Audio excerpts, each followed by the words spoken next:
I love great conversations. Hi, my name is Angel Jones. Thank you for joining me on 12-minute convos where I help you create a brand of your own unique, real self. Listen in as I have conversations with amazing people from all over the world. Good night, Amadou Hanne. How are you going on this wonderful, beautiful night? I'm doing great, man. How are you doing? I am excellent.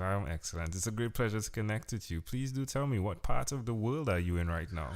I am currently based in Illinois, in the Chicago area, obviously in the U.S. Oh, that's great. Yeah. Yeah, having fun, right? Like it's always cold in Illinois, isn't it? Oh yes, it's about that time of the year where it's time to start wearing the coats. It's getting cold. Very, very actually, very cold. I'm sorry to hear that, but I would do like to know which of your talents is responsible for us connecting. I would say my podcast, Right. the success of my podcast, Africans Building Africa. I am originally from Africa, pretty much Senegal, West Africa. And I currently have a podcast where I host African entrepreneurs who are participating to the development of Africa.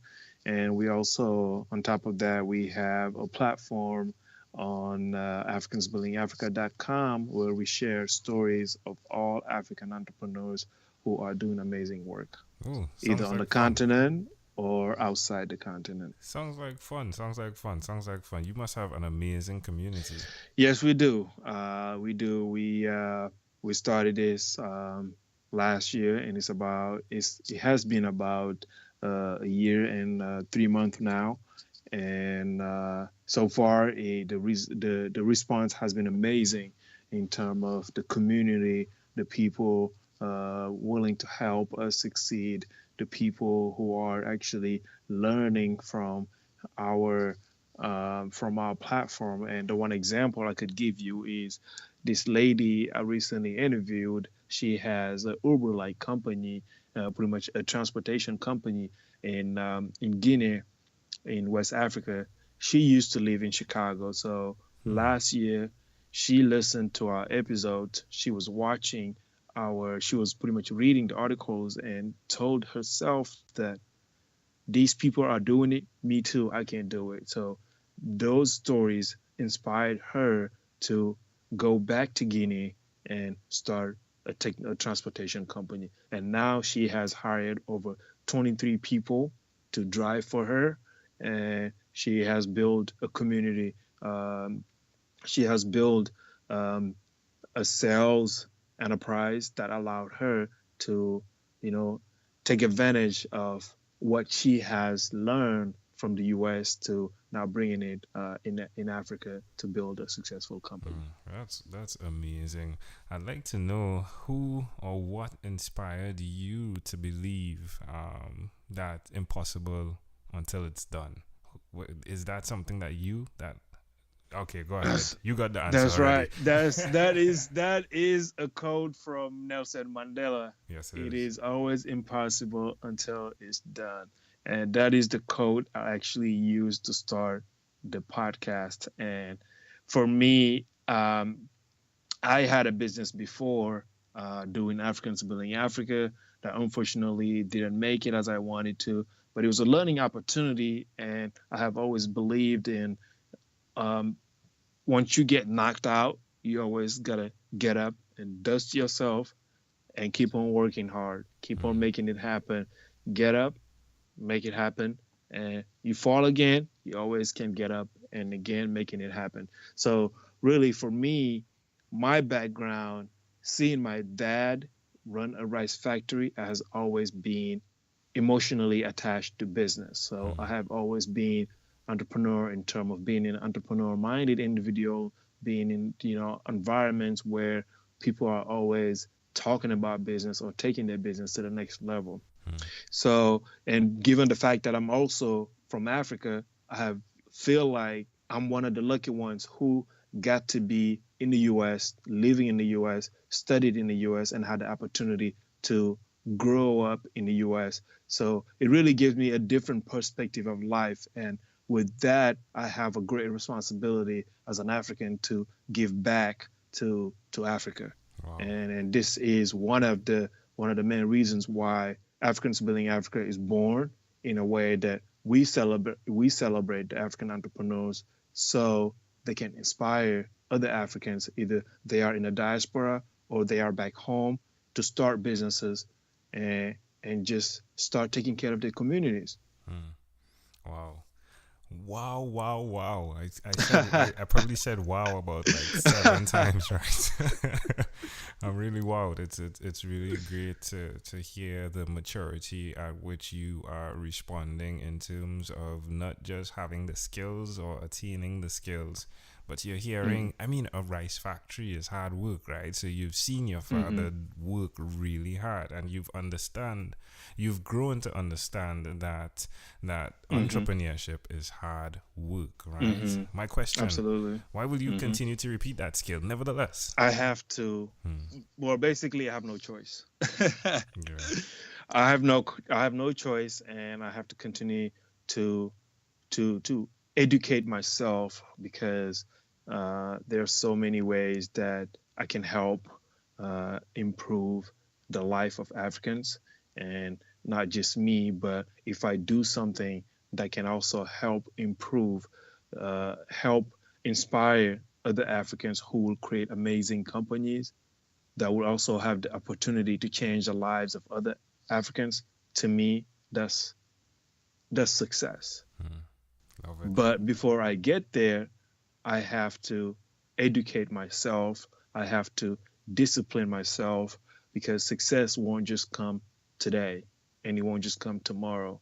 It's a lifelong journey. So to answer your question, it's an obligation for me to continue to study, to continue to learn, to continue to educate myself, to continue to tone my skills, to better my skills for the sake of my organization. Love it. You know, you remind me of one guy I had on recently, Dotan Olowoporoko. Amazing guy, right? Do you know him by chance? He is a podcaster as well. No.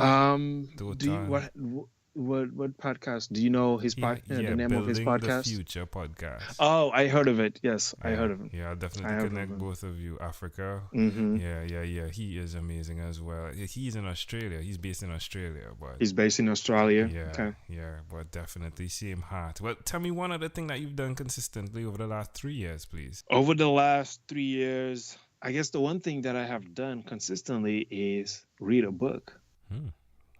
How does that make you feel? How does that make me feel? Yeah. You know, thinking about it, it made me feel pretty, it makes me feel pretty good, given the fact that I never used to read. And when I first started my business, a different business called HiFit, now I thought I knew everything. I jumped into business all happy and excited. I thought I knew everything. I'm going to go in, create this amazing company. We're going to sell beverages, hibiscus. It was hibiscus tea. We're going to sell beverages throughout the U.S. and if life is good. But there's a lot of things that I realized that I didn't know. And that's actually what drew me into podcast, because now once I started listening to podcasts and I was learning so much from the audio content, now I started using that motivation to read books. And I can tell you, since 2014, I have been very consistent on reading books, on trying to read books almost every month, trying to read a book. Wow. Well, and I have there are challenges, there are times where I will go, for example, for 3 or 4 months without reading a book, but at the end of the day, when I come back, I always try to go back to that aspect of reading a book. And I'm not sure if you know the author, Malcolm Gladwell. I do not. Tell me the name Uh, of a book, please. he wrote The Outliers. Oh He no, wrote but I keep hearing about Outliers. Yeah, I've heard Yes, that. he's the one. Malcolm Gladwell. He wrote Outliers. He wrote David and Goliath. There's other books out there that he wrote, and it was amazing for me to sit down and just read his books, because once I started reading it, I could not put it down, and it was just so exciting to read the book. And for me, um, I know the difference of learning and, pretty much education and learning. Yeah, sounds you good. know and if I said the two things, it's more about, because there's a lot of entrepreneurs out there who dropped out of college and built successful businesses, Hmm. and there's a lot of people out there who have straight A's throughout their whole life in school, including college, but they are not that successful. So what makes them different?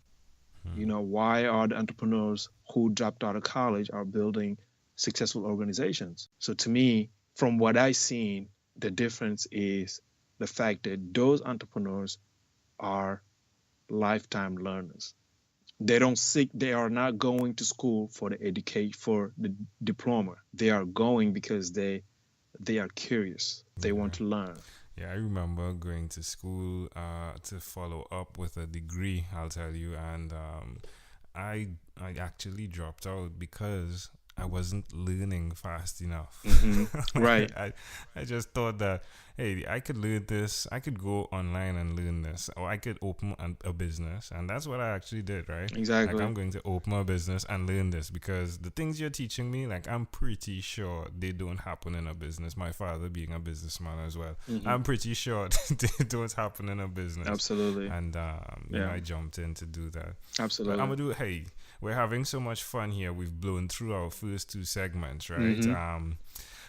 First up. So, okay, so if someone wants to connect with you, africansbuildingafrica.com, that's definitely the best place, yeah? Absolutely. That's the best place. Wonderful. And you can reach out to us. Obviously, it's the same name on LinkedIn, Twitter, as well as Facebook. And if you need, anyone needs to reach out to us, you can also reach out to us on africansbuildingafrica@gmail.com. Wonderful. Well, let's switch gears for a moment now and let me invite you into my time machine that is surrounded with beautiful, warm, blue Caribbean water.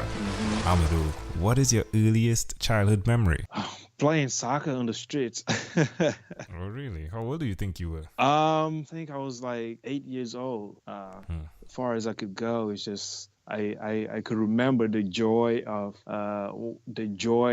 I got when my dad bought me my first soccer ball. And I was so excited that I skipped school to go play soccer with my friends. And and it's amazing because Africa, like, you go out there, you go outside, play till till it's dark, and then come back inside.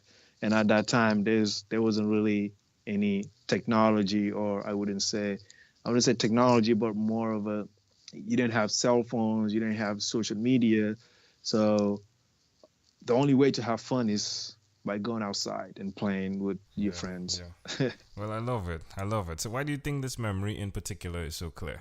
Well, I think it was the emotions that always go back to the fact that the joy I had when my dad got me my first soccer ball, because that's one thing that I wanted the most.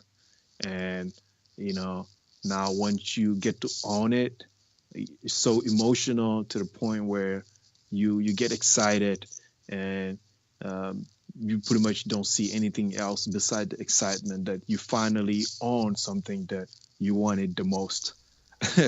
You know what I mean? Yeah.